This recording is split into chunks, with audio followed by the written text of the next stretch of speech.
Assalamualaikum warahmatullahi wabarakatuh. Perkenalkan, nama saya Muhammad Habib Ali Ramadan Irfan dari Ekonomi Syariah 2019. Sebelumnya saya hormati Pak Ade Nur Rahim, MI, ICDIF selaku dosen dari mata kuliah Seminar Ekonomi Syariah. Selanjutnya saya akan memaparkan penelitian saya yang berjudul Analisis Potensi Ekonomi Pesantren dalam meningkatkan pemberdayaan masyarakat di Pondok Pesantren Darul Quran Mulia Gunung Sindur Bogor.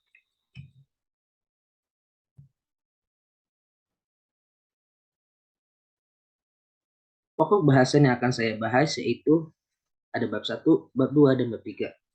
Yang dimana di bab 1 itu saya akan membahas tentang latar belakang, fokus penelitian, rumusan masalah, tujuan penelitian, serta manfaat penelitian. Sedangkan di bab 2 sendiri, saya akan membahas tentang penelitian terdahulu, landasan teori, serta deskripsi objektif penelitian.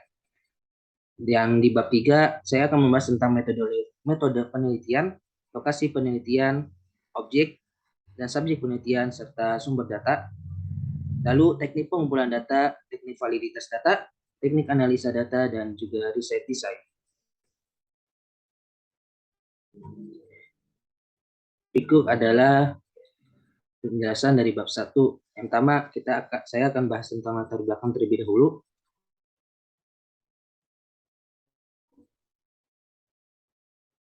Agama Islam merupakan agama yang terbanyak di dunia. Agama Islam sendiri merupakan agama yang mayoritas dianut oleh para manusia di dunia. Salah satunya negara Republik Indonesia merupakan negara yang mayoritas penduduknya beragama Islam. Tidak dapat dipungkiri bahwasanya pendidikan di Indonesia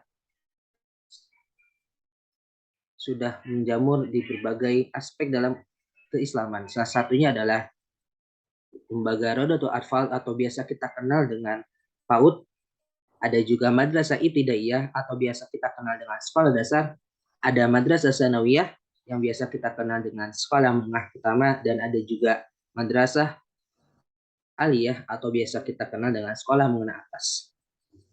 Dari beberapa lembaga pendidikan tersebut, ada satu lembaga pendidikan yang sangat terkenal di Indonesia, yaitu adalah pondok pesantren. Bahkan pondok pesantren sudah menjamur hampir di seluruh wilayah Indonesia. Menurut data Kementerian Agama Republik Indonesia mengatakan bahwasanya di negara Republik Indonesia total memiliki hampir 27.722 unit pondok pesantren yang hampir tersebar di seluruh daerah di Indonesia. Berikut adalah tabel dari persebaran di pondok pesantren di Indonesia. Pondok pesantren paling banyak ditempati oleh di daerah Jawa Barat. Salah satunya pondok pesantren yang ada di daerah Jawa Barat yaitu adalah Pondok Pesantren Darul Quran Mulia. Pondok Pesantren Darul Quran Mulia itu sendiri sudah beroperasi sejak tahun 2007. Pondok Pesantren Darul Quran Mulia merupakan pondok pesantren yang berdiri di tengah-tengah masyarakat di Desa Pebuaran, Kecamatan Gunung Sindur, Kabupaten Bogor. Pondok Pesantren Darul Quran Mulia berdiri di tengah-tengah masyarakat yang berbagai macam agama. Ada yang agama Islam dan ada juga yang beragama Konghucu dan sejenisnya. Pondok pesantren Darul Quran Mulia memiliki sebuah unit pondok pesantren atau unit usahanya, yaitu ada minimarket atau biasa dikenal oleh kalangan santri Darul Quran Mulia dan warga sekitar adalah Dekimart, dan ada juga klinik, ada juga kantin, ada juga laundry, dan juga ada petugas keamanan. Selain itu, pondok pesantren Darul Quran Mulia sudah mencetak hafiz dan hafizah sebanyak 657 orang. Selain itu, prestasi dari para santrinya cukup dibilang membanggakan, mulai dari tingkat nasional ataupun dari tingkat internasional. Selain terkenal dengan segudang prestasinya, pesantren Darul Quran Mulia itu sendiri memberdayakan masyarakat sekitar dengan mempekerjakannya di beberapa unit usaha yang dimiliki oleh Pondok Pesantren Darul Pramudia. Salah satunya ada dari Dikimart, kantin, laundry, dan petugas keamanan.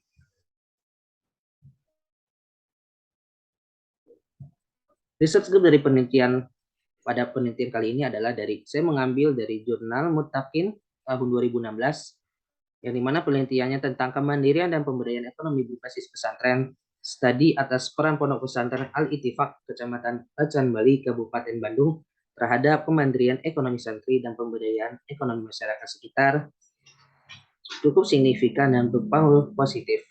Sedangkan dalam penelitian Al-Hifni, Huda, dan kawan-kawan pada tahun 2018 tentang Islam Education and Community Empowerment tidak signifikan dan berpengaruh positif, karena pada penelitian tersebut, penelitian dari Al-Hifni dan kawan-kawan lebih berfokus empowerment-nya terhadap pendidikan Islam. Selanjutnya adalah fokus penelitian, perumusan masalah, tujuan penelitian, dan manfaat penelitian. Fokus penelitian pada penelitian kali ini ialah menganalisa ekonomi pesantren dalam meningkatkan pemberdayaan masyarakat di Pondok Pesantren Darul Pramudia. Rumusan masalahnya yang pertama, bagaimana potensi ekonomi yang dimiliki oleh Pondok Pesantren Darul Pramudia dalam meningkatkan jumlah pemberdayaan masyarakat sekitar yang terletak dekat dengan pondok pesantren tersebut. Yang kedua, bagaimana pola pemberdayaan ekonomi masyarakat yang dijalankan oleh pesantren Darul Pramudia. Selanjutnya, tujuan dari penelitian kali ini ialah yang pertama, mendeskripsikan unit usaha yang dimiliki dan dijalankan oleh Pondok Pesantren Darul Pramudia dalam melakukan pemberdayaan kepada masyarakat sekitar. Yang kedua, untuk menganalisa dan mengetahui dampak dari pemberdayaan masyarakat yang dilakukan oleh Pondok Pesantren Darul Pramudia. Manfaat dari penelitian kali ini ialah yang pertama ada manfaat teoritis, yang kedua adalah manfaat praktis. Untuk manfaat teoritis itu sendiri, untuk menambah ilmu pengetahuan dari penulis. Sedangkan untuk manfaat praktis bagi regulator, yaitu adalah masukan untuk meningkatkan pemberdayaan masyarakat. Dan untuk bagi masyarakat sendiri itu, untuk masukan untuk menumbuhkan ekonominya secara mandiri. Selanjutnya, saya akan membahas bab 2. Berikut, saya akan memaparkan terlebih dahulu tentang penelitian terdahulu.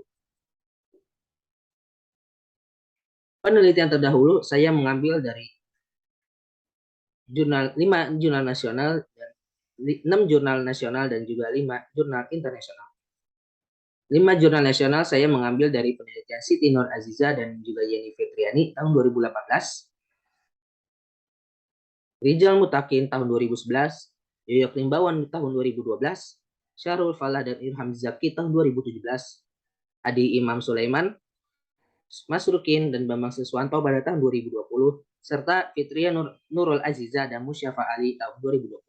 Sedangkan dalam jurnal internasional, saya mengambil penelitian dari Dr. Adi Iman Sulaiman, Dr. Anjasri Weningsi, Dr. Toto Sugito, Dr.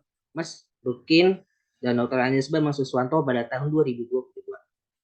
Selanjutnya ada Deden Purbaya, Sutariat Trisna Mansyah, DT Rostini, Faiz Karim Fakhullah pada tahun 2022.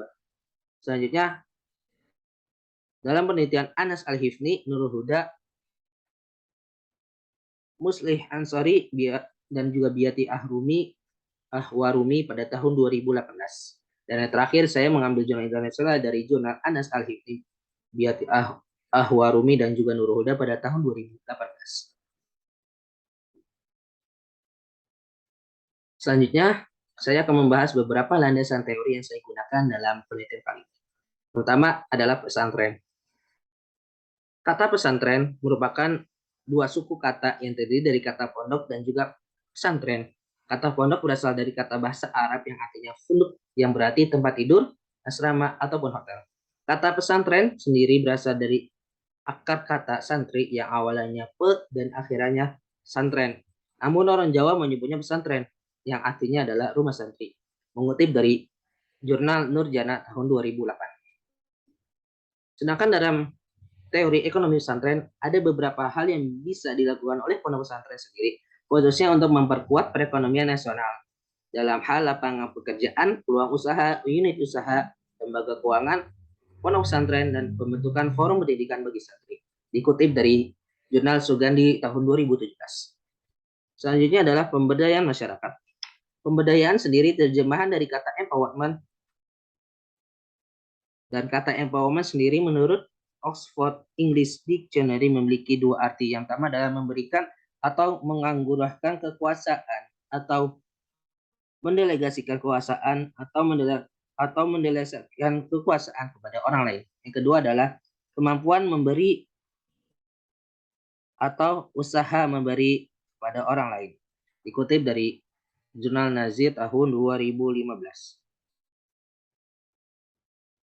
Selanjutnya saya akan membahas tentang objek penelitian.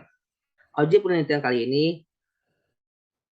ialah Pondok Pesantren Darul Quran Mulia.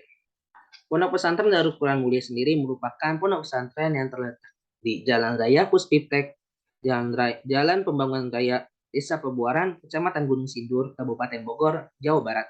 Pesantren ini berdiri pada tahun 2007. Pondok pesantren ini memiliki ciri khas yaitu ibadah yang dilaksanakan di pesantren ini sangat baik. Selain diwajibkan untuk sholat berjamaah, para santri disunahkan untuk berpuasa sunnah ataupun untuk melaksanakan qiyamul lail. Yang kedua, pendidikan yang dilaksanakan di Pondok Pesantren Darul Quran Mulia ini mencakup 4 kurikulum, yaitu kurikulum Diknas, kurikulum pesantren, kurikulum tarbiyah, dan juga kurikulum Al-Quran. Dan di mana kurikulum Diknas itu mengacu kepada lembaga pendidikan nasional pada umumnya seperti tingkat SMP maupun SMA. Dan untuk kurikulum pesantren, pesantren mengajarkan beberapa bahasa Arab dan juga bahasa Inggris, dan juga untuk belajar ulumul syar'i. Yang ketiga adalah kurikulum tarbiyah, yang merupakan kurikulum yang mendepankan untuk membangun karakter santri. Dan terakhir adalah kurikulum Al-Quran, yang dimana kurikulum Al-Quran di sini bertugas untuk supaya santri bisa menghafal Al-Quran 30 juz dalam kurun waktu 6 tahun. Selain dari jenjang SMP dan SMA yang tersedia di Pondok Pesantren Darul Quran Mulia itu sendiri, Pesantren Darul Quran Mulia memiliki sekolah PAUD, sekolah dasar, dan juga sekolah tinggi ilmu Usuluddin atau lebih dikenal dengan STIU. Pesantren Darul Quran Mulia itu sendiri merupakan pondok pesantren yang mencetak para generasi Al-Quran, para hafiz dan hafizah 30 juz yang berjumlah 657 orang yang hampir tersebar, lulusannya hampir tersebar dari seluruh Indonesia. Salah satu lulusan dari pondok pesantren tersebut yang cukup terkenal sekarang yaitu adalah Ustaz Syaihul Bashir. Beliau merupakan lulusan Pondok Pesantren Darul Quran Mulia dan merupakan lulusan Pondok Pesantren Darul Quran Mulia yang telah menyelesaikan 30 juznya di Pondok Pesantren Darul Quran Mulia. Selanjutnya, bab 3. Yang pertama, saya akan membahas tentang metode penelitian, lokasi penelitian, objek dan subjek penelitian dan sumber data, teknik pengumpulan data, teknik validasi data, dan juga teknik analisis data. Metode penelitian yang saya pakai itu adalah metode penelitian dengan pendekatan kualitatif, deskriptif dengan studi kasus. Lokasi penelitian kali ini akan saya laksanakan di Pondok Pesantren Darul Quran Mulia di Desa Pebuaran, Kecamatan Gunung Sindur, Kabupaten Bogor. Objek dan subjek penelitian data serta sumber data. Yang pertama, objek dari penelitian kali ini ialah Pondok Pesantren Darul Quran Mulia. Subjek penelitian data yaitu adalah unit usahanya seperti Dekimat, laundry, klinik, dan juga masyarakat. Sumber data yang dipakai oleh penelitian kali ini ialah data primer dan juga data sekunder. Teknik pengumpulan data, saya akan memakai teknik wawancara, observasi, dan juga dokumentasi. Dalam teknik validasi data, peneliti akan menggunakan teknik triangulasi data. Serta di teknik analisis data, peneliti menggunakan teknik reduksi data, penyajian data, dan juga penarikan kesimpulan. Berikut desain penelitian dalam penelitian kali ini. Yang pertama ada tahap pra-lapangan, yang dimana yang pertama adalah menentukan lokasi serta objek penelitian. Yang kedua menemukan permasalahan yang terjadi. Yang ketiga adalah menyusun draft wawancara. Yang keempat adalah menyusun rencana kegiatan penelitian. Yang terakhir adalah mencari teori yang berhubungan dengan penelitian. Selanjutnya adalah tahap kegiatan lapangan. Yang pertama mengadakan penelitian langsung ke lapangan.